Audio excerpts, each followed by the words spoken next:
Jesse Jackson, and the history of modern civil rights politics. From Selma to the Delegate count. His history of modern civil rights politics.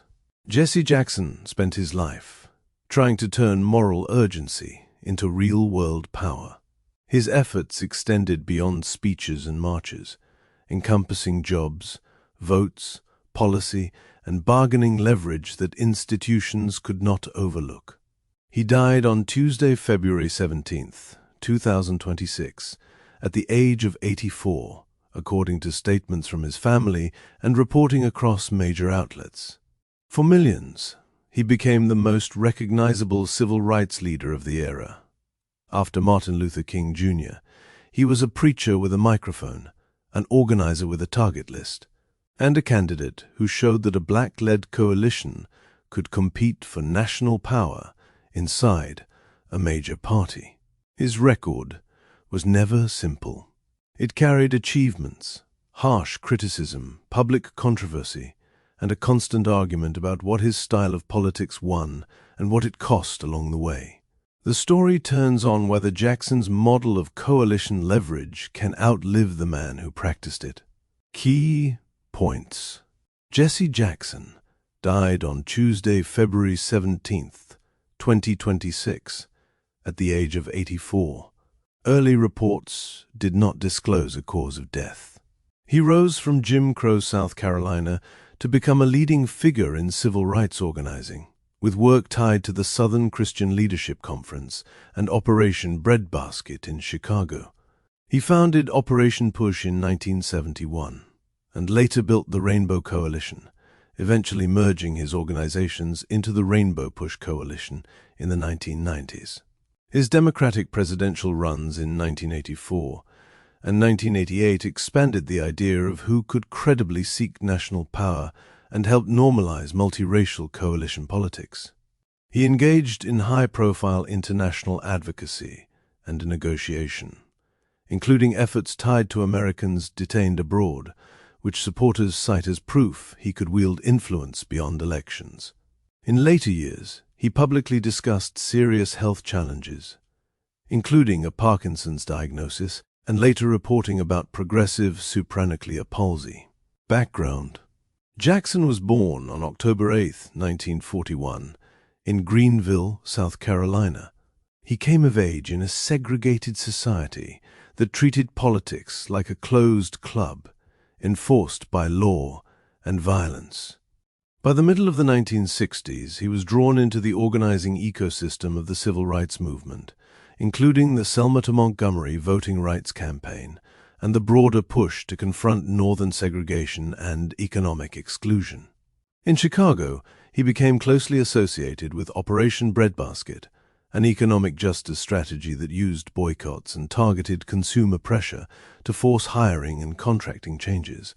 The idea was simple.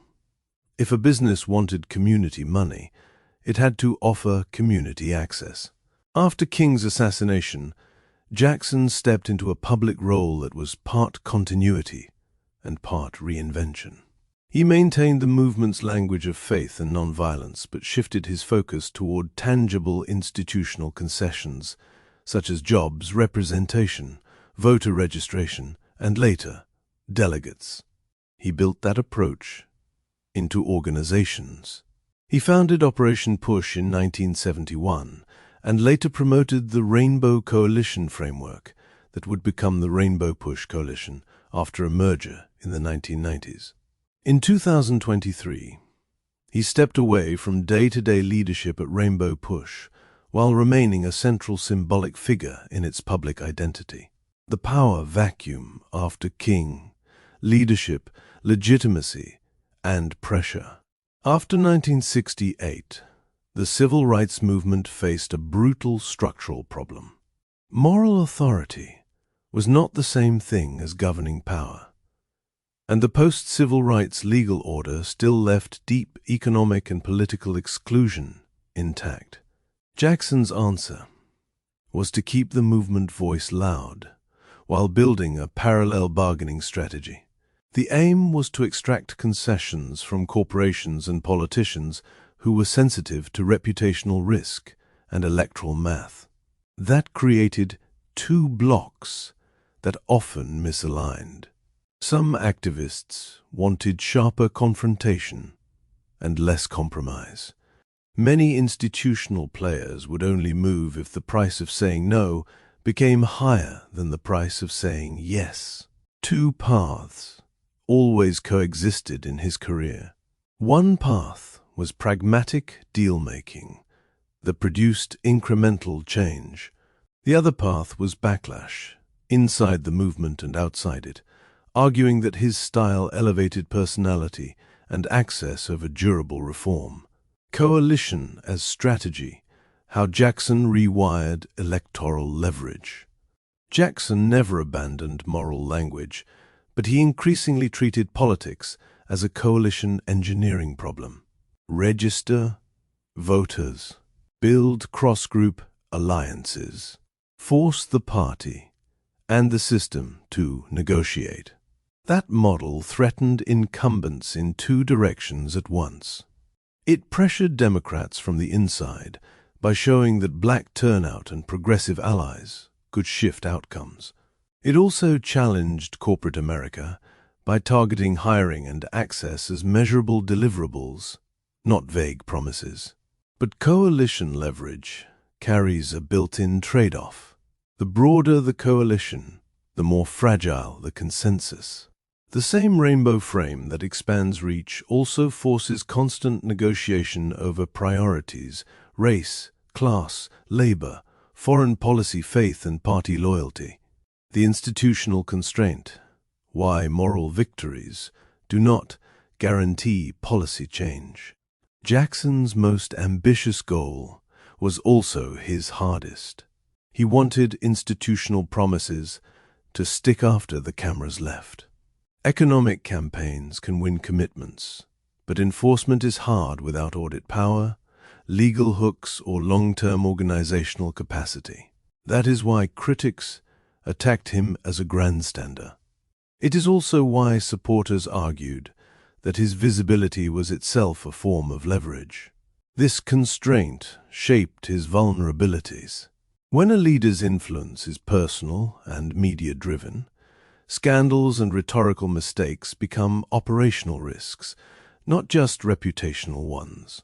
The Hymietown remark in 1984 became a defining example because it ruptured trust with key allies at a moment when coalition expansion was the whole strategy. Presidential campaigns as a power test, 1984 and 1988.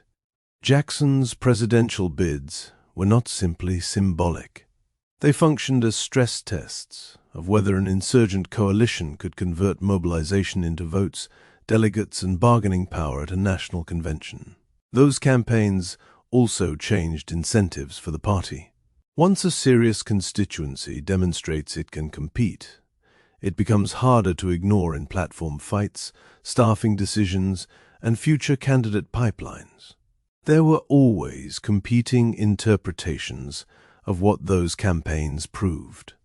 One view is that they expanded democratic inclusion and opened doors for future breakthroughs.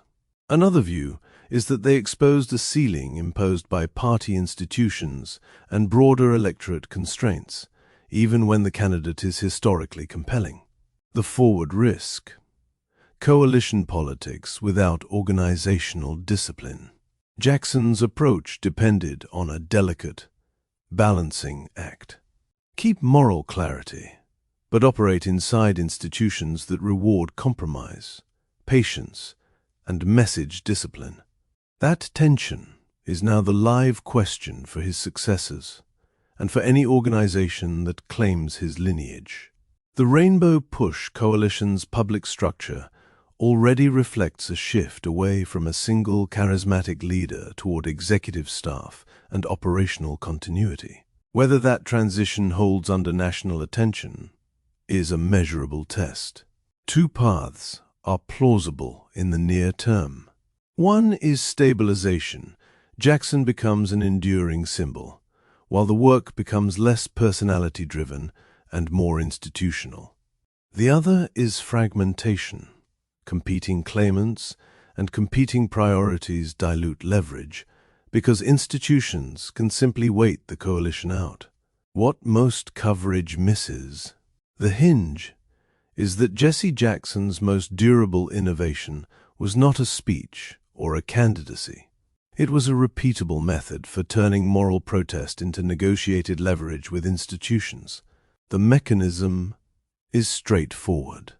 Leverage comes from credible costs. Jackson built costs through voter mobilization, reputational pressure, and economic targeting focused on jobs and contracting. He then used those pressures to force meetings, commitments, and visibility that organizations could not easily deny. Two signposts will show whether that method outlives him. First, watch whether tributes focus on concrete tactics like voter registration, job campaigns, and corporate access, or whether they stay at the level of inspiration alone. Second, watch whether Rainbow Push's next public steps prioritize measurable campaigns with clear demands, rather than commemorations that are emotionally powerful but operationally vague. What happens next? In the short term, the next phase is organizational and symbolic. Public memorials, formal tributes, and decisions about who speaks for the legacy in political and movement spaces. In the longer term, the real test is whether Jackson's style of coalition politics can still produce enforceable outcomes in a media environment that rewards constant outrage and punishes compromise. The main consequence is bargaining strength, because institutions concede less when they sense a coalition cannot hold. Watch for 3 signals. First, whether Rainbow Push announces a small number of specific, winnable campaigns with clear targets. Second, whether national Democratic figures use Jackson's death to commit to measurable policy moves rather than pure rhetoric. Third, whether coalition partners who historically clashed can show public discipline without pretending their disagreements do not exist. Real-world impact.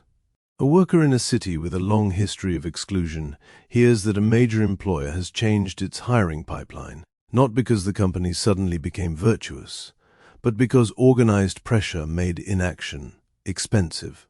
That is the breadbasket to push logic in everyday form. A local politician watches, turn out, rewrite the incentives of a primary election. Communities that were once safe to ignore become costly to dismiss because they can swing outcomes and demand a seat at the table. A family with a relative detained abroad sees a public figure use relationships, attention, and negotiation to open doors that official channels sometimes cannot or will not open quickly. A young organizer learns the hardest lesson Jackson embodied. It is not enough to be right. To change outcomes, you need a method that survives backlash, mistakes, and the next news cycle. The legacy he leaves behind, the historical test of his method. Jesse Jackson's life is a reminder that movements do not automatically become power, and power does not automatically become justice.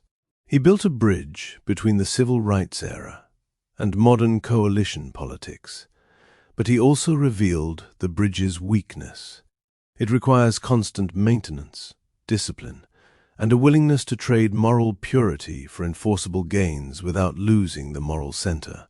The signposts now are practical, not poetic. Who can hold a coalition together, what demands they choose, and whether institutions feel real costs for saying no. His historical significance is that he helped turn civil rights from a chapter in American history into a continuing political method.